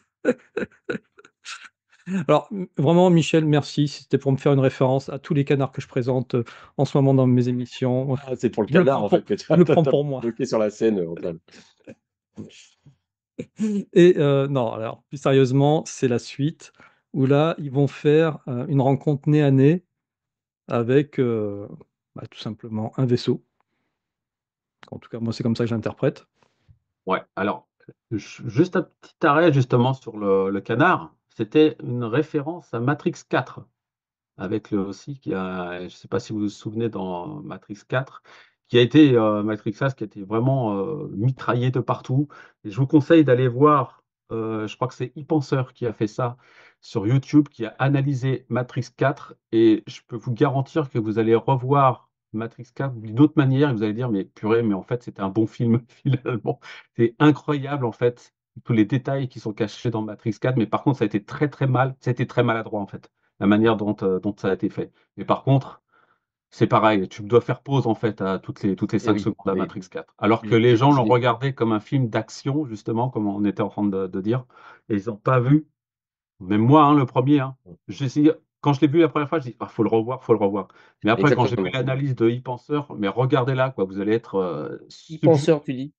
Ouais, je crois que c'est e-penseur qui le fait. C'est la OK. sa chaîne s'appelle Moi, e-penseur. tout comme toi, hein, Michel, hein, je l'ai vu qu'une fois et je me suis accroché, bah, comme tu disais Antoine tout à l'heure, quand tu regardes le film la première fois, c'est l'histoire et j'ai essayé de m'accrocher à cette histoire par rapport aux 3 autres Matrix et je me suis dit: «Il doit y avoir quelque chose derrière» parce que je le Eh oui. pressentais, mais j'ai pas eu le temps de le voir, une seconde, voire une troisième fois pour Le le côté, décortiquer. méta de Matrix 4, tout le monde faisait que de parler de ça, mais en fait, c'est une goutte d'eau sur le film.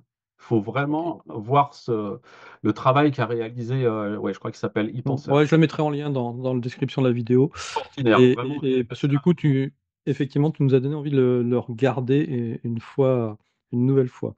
Bon, il a l'air très halluciné là, ton personnage. On voit le détail, hein, Ah des oui. poils et cetera. C'est vraiment impressionnant et la rencontre, d'un vaisseau doré, alors je ouais. sais pas, moi ça m'a fait penser aussi à un autre vaisseau doré, avec Tao et Zia, mais qui a pas la même forme, hein. Oui, ouais. Ce gun, ce gun. Mmh. Alors là, entièrement steampunk ce gun. Ah Ah bah, ouais, complètement, ouais. il est beau, il est beau. Mmh. Je sais pas s'il allait pouvoir faire couler le vaisseau avec, mais effectivement, le pistolet est très, très beau et ce vaisseau qui est là et tu mis, tu mis plein d'informations finalement dans ce vaisseau parce que, on comprend qu'il analyse, les réactions et les peurs des personnages C'est ça, tout à fait. et alors qu'il est complètement bon, effectivement, il a l'air de montrer plein d'armes vachement dangereuses, mais en définitive, il est inoffensif, il ne fait rien. C'est Il quoi le message que tu observe. as voulu passer? Il observe, ouais. Ouais, tout simplement, bah, pour montrer, beh, en fait, tous ces quand tu regardes aussi des témoignages, sur les personnes qui ont la entre guillemets «la chance» d'aller en Antarctique, dont des scientifiques, et beh, il y en a beaucoup qui témoignent sur le fait qu'ils sont observés. Donc il y a énormément de témoignages, enfin énormément, j'exagère, mais il y a des scientifiques qui ont témoigné que quand ils se rendaient en Antarctique, ils étaient observés, c'est-à-dire par des ovnis. Donc des ovnis qui sortaient de la glace, des entrées, qui venaient du ciel, mais vraiment très intéressantes aussi, des interviews qu'on trouve sur, Linda Moulton Howe aussi, qui est une journaliste américaine qui, s'intéresse beaucoup au phénomène OVNI, qui a fait beaucoup de reportages, d'émissions et donc cette journaliste a interviewé un scientifique qui s'est rendu en Antarctique et qui a vu un OVNI, donc j'ai voulu aussi rendre hommage à ça parce que je suis persuadé évidemment avec, aussi tout ce qu'on sait sur, l'Antarctique avec les nazis qui ont créé des bases en Antarctique. J'ai voulu, voilà, faire un petit hommage au fait que l'Antarctique, si l'Antarctique est habitée, est peut-être pas habitée que par des humains et ça peut être par soit des intelligences. C'est pour ça que j'ai après développé la séquence, je vais pas essayer de spoiler, mais le Gustave dit: «Mais en fait, c'était quoi ce vaisseau? Je veux à tout prix savoir ce que c'est ce vaisseau. Est-ce que c'est un vaisseau extraterrestre? Est-ce que c'est un vaisseau terrestre? Est-ce que c'est, une illusion? Est-ce que» Et le professeur lui dit: «Mais en fait, ça sert à rien que tu te prennes la tête à savoir, ce que c'est. Ce qui est intéressant de savoir, c'est pas qui se cache derrière tout ça, c'est pourquoi il est là. Pourquoi, en fait, il nous a pas tiré dessus ce vaisseau et pourquoi, voilà, là, avec toute l'histoire des ovnis que l'on connaît, pourquoi ils nous ont jamais, bombardés complètement? Pourquoi ils sont toujours en tant qu'observateurs, ils regardent ce qui se passe et hop, ils se cassent?» C'est ça qui est le plus intéressant. C'est le fait qu'on ait, affaire à des observateurs. D'ailleurs, ton vaisseau ne se casse Observateurs, pas. Ton vaisseau, il ne se casse pas. Ton vaisseau, il disparaît. Bah, comme il beaucoup disparaît. d'apparitions d'ovnis aussi, hein, soit tu as le vaisseau qui disparaît comme ça d'un coup ou soit qui disparaît, C'est ça, qui rentre dans un autre plan. Ouais, voilà, tout tout à à fait. fait. Et sans rentrer dans les détails, c'est pareil, j'essaie de dans ce genre de scène, de pas donner de réponse, si tu veux, directe au spectateur. C'est au spectateur après d'interpréter. Là, j'ai voulu simplement, donner l'information qu'on a affaire à des personnes enfin à des personnes, à on va dire des entités qui sont observatrices. Voilà. Après, qui sait, c'est au spectateur, bah, lui de faire son cheminement. Mais moi, je trouve que ce qui est le plus important dans les manifestations OVNI, c'est savoir le pourquoi et pas forcément le qui, quoi, comment, parce que moi, écouter Jean-Pierre Petit qui nous parle de la MHD, je m'en fous complètement, quoi. Le moyen de transport, le ceci, cela, je m'en fous complètement. Ce qui m'intéresse, c'est de savoir pourquoi ils interviennent pas, pourquoi ils sont en tant qu'observateurs. C'est forcément qu'ils font partie de la gouvernance, pour moi, de la matrice. Bon, C'est ça après, qui est entre le plus nous, intéressant. Jean-Pierre Petit est passionnant, hein, il est quand même à écouter. Oui, j'ai eu ce contact avec lui, hein. Tu sais, voilà, c'est un scientifique pur et dur. Moi, ça m'intéresse pas de savoir, comment fonctionnent les turbines d'un vaisseau, quoi. Je m'en fous complètement, mais lui, ça l'intéresse. Après, voilà, c'est quelqu'un de, voilà. Alors, et pour quelqu'un qui s'intéresse pas aux turbines de vaisseau, moi, je trouve quand même que tu t'es quand même vachement documenté, parce que quand on regarde toutes tes machines, qu'elles soient volantes ou plongeantes, Jérôme, si tu peux aller sur la 55e minute 05. Attention, il va essayer de me Il est piéger. exigeant, hein. Voilà. Puis il est 55-05, précis en plus. précisément. Non, mais j'ai le sens de la transition, messieurs. Ah ouais. On sent que tu as des années de mimi derrière toi. Ouf. Et là, tu vois, tu n'es pas à 0,5, Jérôme. Donc, du coup, ma transition est moins bonne. Ah, voilà. Ah oui, j'ai bien aimé ce sous-marin. Mmh. Honnêtement, voilà, tous tes vaisseaux, on c'est fluide.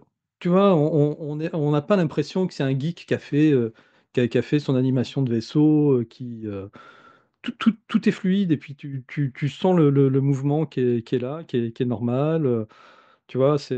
Honnêtement, ce passage, il est super beau. Moi, je l'ai trouvé super beau et en plus, il y a une musique là-dessus, parce qu'on n'en a pas parlé des compositions de Michel, on l'a déjà dit, hein, sur la chaîne.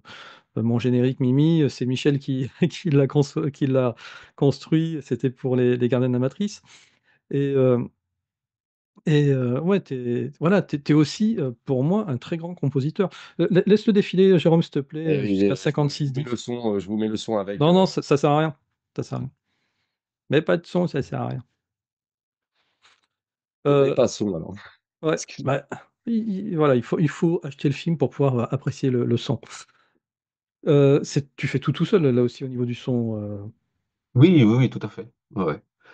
Ah ça, ça met énormément de temps. J'ai dû mettre, je crois que j'ai même dû mettre 1 mois et demi en fait à faire les compositions musicales. Mais je m'attendais à ce que ça soit encore plus long. Mais C'est super beau, ça s'est bien goupillé en fait. Parce c'est que je super fais beau. pas, si tu veux, je fais mes compositions musicales uniquement pour la séquence dont j'ai besoin. Je vais pas faire un morceau de musique de 2 minutes alors que j'ai besoin d'une séquence de 20 secondes.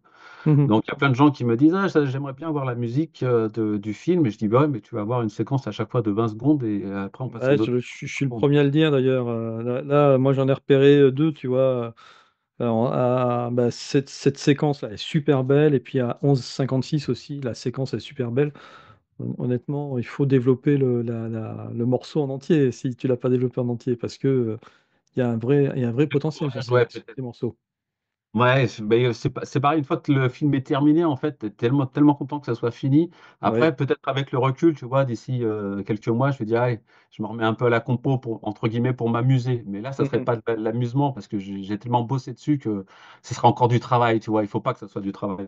Faut Mmh que, mh. voilà, j'ai envie de composer alors que si je le fais, là, je vais le faire par obligation, tu vois? C'est plus du tout la même chose. Ouais, je comprends. Bon alors, est-ce qu'on arrive à cette scène où on voit mon copain là? C'est juste après logiquement? La pieuvre géante, ouais. Tu l'appelles la pieuvre géante? Honnêtement, c'est Cthulhu. Bah, voilà. Oui, Les bah, oui, Amimi, appréciez là, mais c'est quand même une très, très belle, personnification de Cthulhu. ouais, ouais, ouais. J'ai joué Tu une me le refais partie voir ton Cthulhu, j'ai joué une partie il y a encore un an.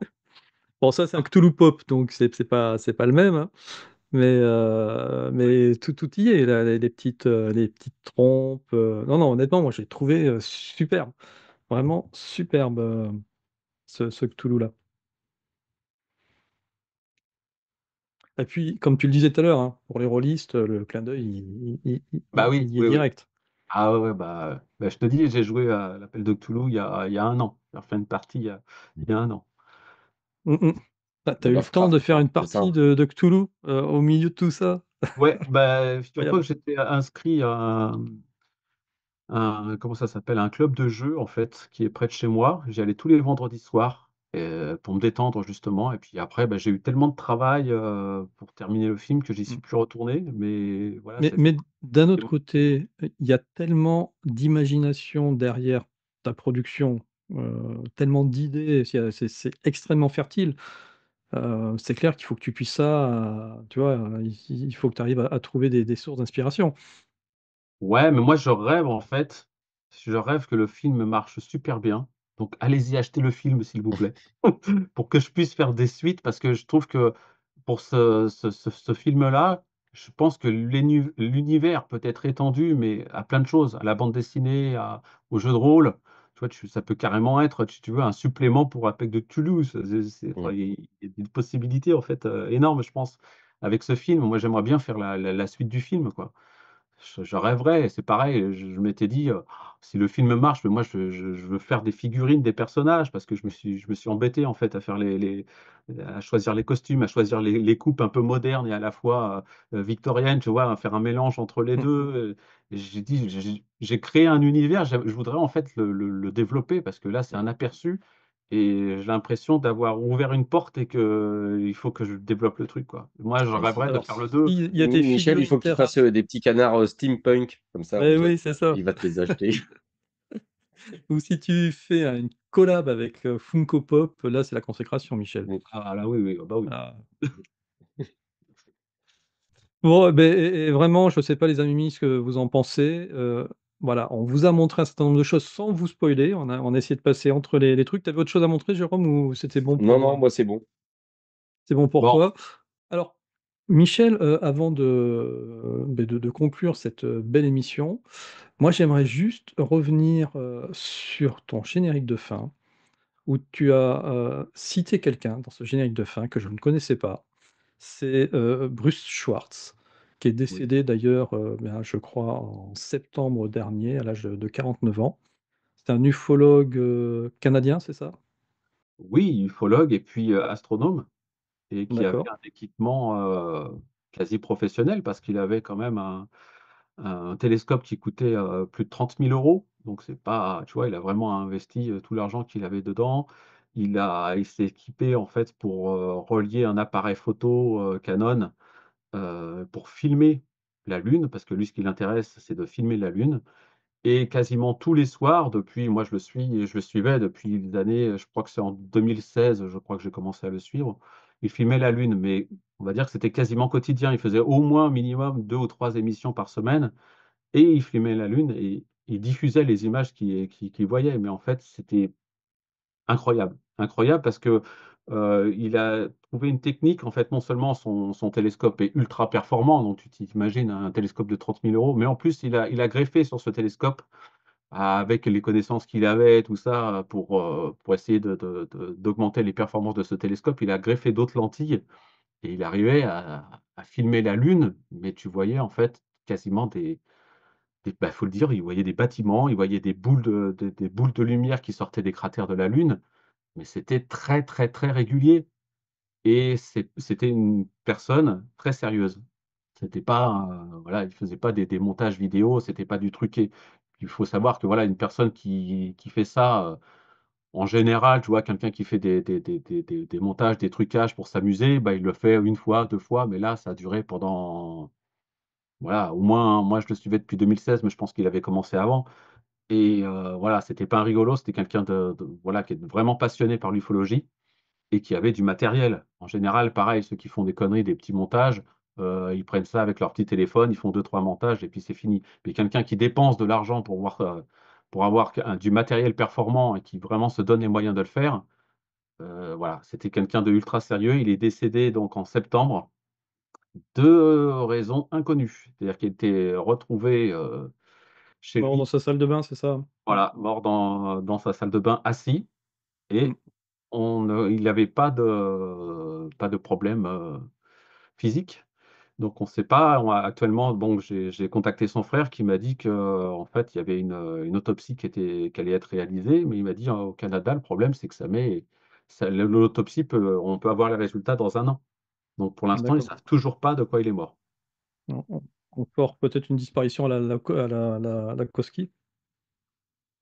Ouais, ou alors, bah, il avait aussi, dans son jardin, il avait carrément vu un survol d'OVNI, hein, donc je pense qu'il était quand même assez lui aussi surveillé, quoi.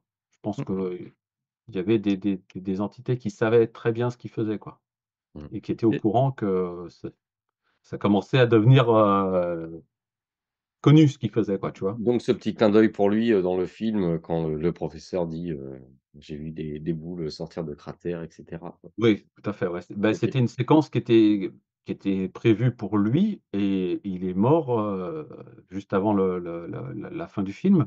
Et c'est pour ça, j'ai contacté son frère, j'ai dit: «Mais c'est incroyable parce que j'avais prévu de faire une séquence parce que c'est grâce à lui».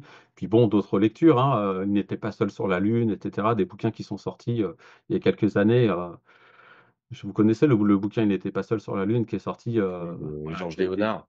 Mmh. voilà, qui a été Mmh. banni, enfin pas qui a été, censuré à Mmh mh. l'époque.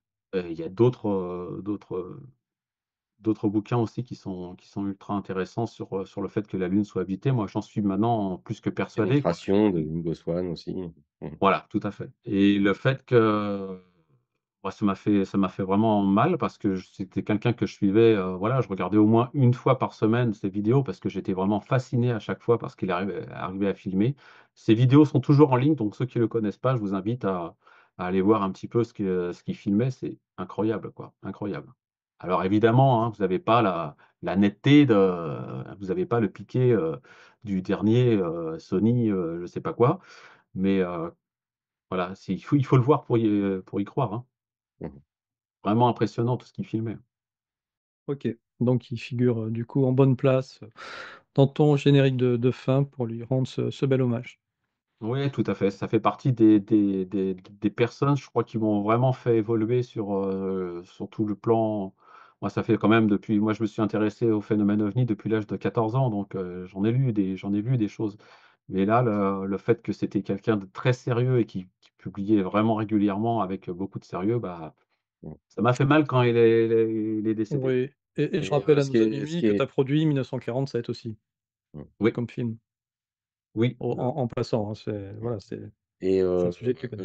je me rappelle, Michel, en discutait avec toi quand on avait fait notre vidéo ensemble, heu, par rapport, parce que là tu nous expliques que tu pensais intégrer voilà, les recherches de ce monsieur dans ton film et puis, bah, il décède, malheureusement, cette année-là et tu m'expliquais qu'avec Vortex, tu avais, fait des scènes et en fait, tu t'es aperçu que ça se mettait en place, oui, mais c'est vrai ce que tu dis. J'y ai pensé quand c'est arrivé parce que, pour Vortex, bah, il y a eu plein d'événements qui se sont déroulés. Bah, à chaque fois, c'était autour de 2 ou 3 semaines après que je créais les scènes, en fait, elles arrivaient dans la réalité, quoi.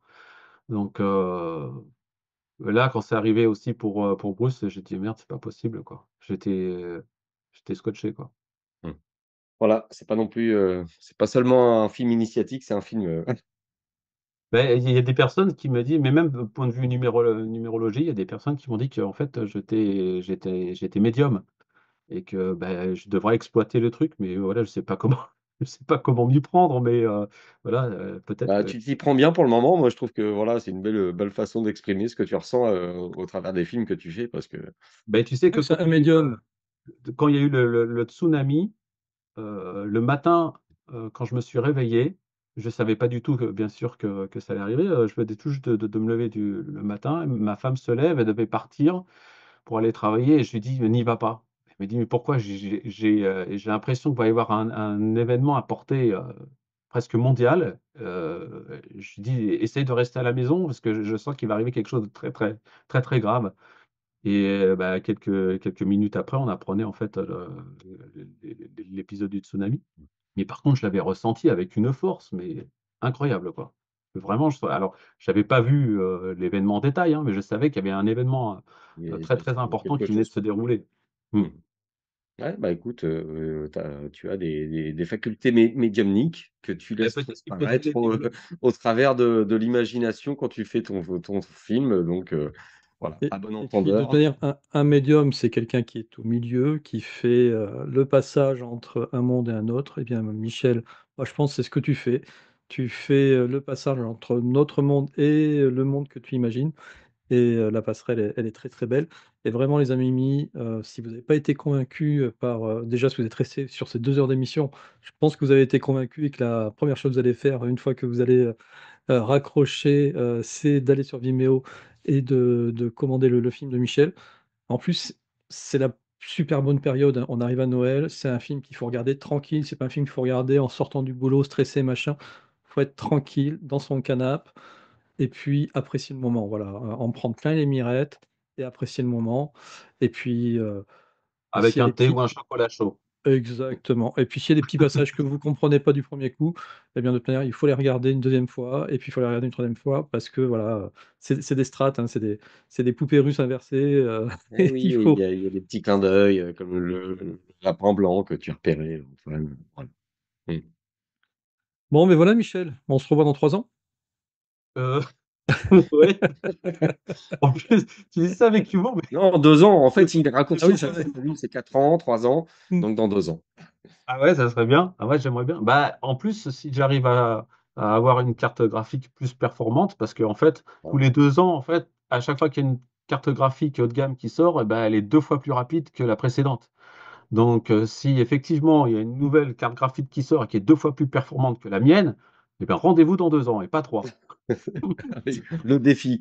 Exactement.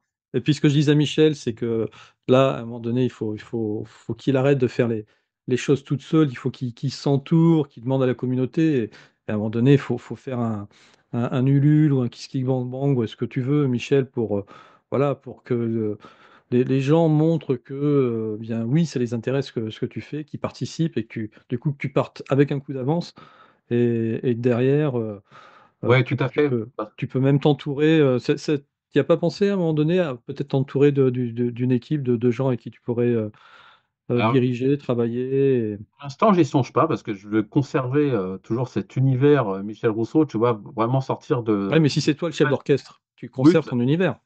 oui, tout à fait.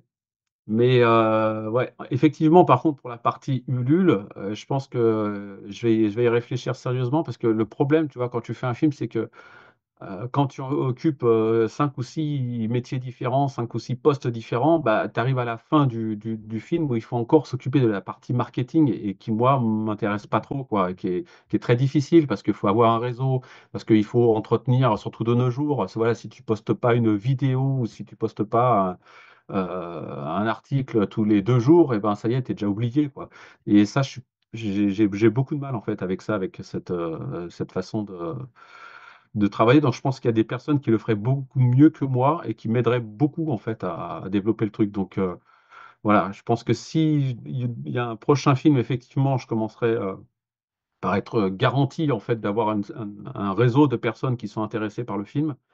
Effectivement et qui vont m'aider dès le départ, déjà financièrement et puis aussi, avoir tout un réseau de personnes qui va parler du film et puis, voilà et peut-être après voir, j'ai déjà un agent, hein, mais avoir un community manager ou un truc comme ça qui va faire parler du film, parce que c'est bien d'avoir mis toute mon énergie là-dedans, mais voilà, il y a encore un après, quoi. Il y a que 50% finalement du film qui a été réalisé, parce que les 50 autres pourcents, bah, c'est le réseau, c'est le marketing, c'est tout ça, quoi. Que là, je suis plus, je suis trop fatigué pour le faire, quoi. Donc bon, déjà, partagez cette émission, voilà, hein, qu'elle soit diffusée un maximum de façon à ce que Michel puisse être, découvert par le plus grand nombre et puis, achetez, ce film pour Noël, profitez-en et puis parlez à vos amis, regardez-le en famille, et re-regardez-le jusqu'à ce que vous soyez, pleinement satisfait, par, cet univers, incroyable que nous offre Michel. Messieurs, eh bien, c'est sur ces belles paroles qu'on va se quitter. Michel, je te dis à très bientôt. Tu reviens quand Merci tu veux. Jérôme, merci Antoine, merci beaucoup. Merci Michel. Merci pour ton film. Moi, j'ai vraiment adoré. Des scènes magnifiques, c'est super bien fait. C'est voilà, un film à voir. Et Jérôme, nous, eh bien, on se retrouve la semaine prochaine avec, Eh oui. eh bien, Stéphane Royer qui va nous faire, bien, justement, la rétrospective, UFO de cette fin 2024. Voilà, encore une émission très riche et juste après Noël, là, on se retrouve pendant 3 mercredis, d'affilée. Vous aurez le plaisir de faire notre Mimi en immersion. Alors, mais c'est en immersion en Égypte, donc moi, je serai en immersion de loin, mais voilà, on regardera les images de Jérôme qu'on commentera au fur et à mesure. Ça devrait nous dépayser pour cette fin d'année. À très bientôt. Ciao les amis, ciao les amis. Merci Michel d'être Salut passé. Antoine, salut Michel. À très Ciao. bientôt.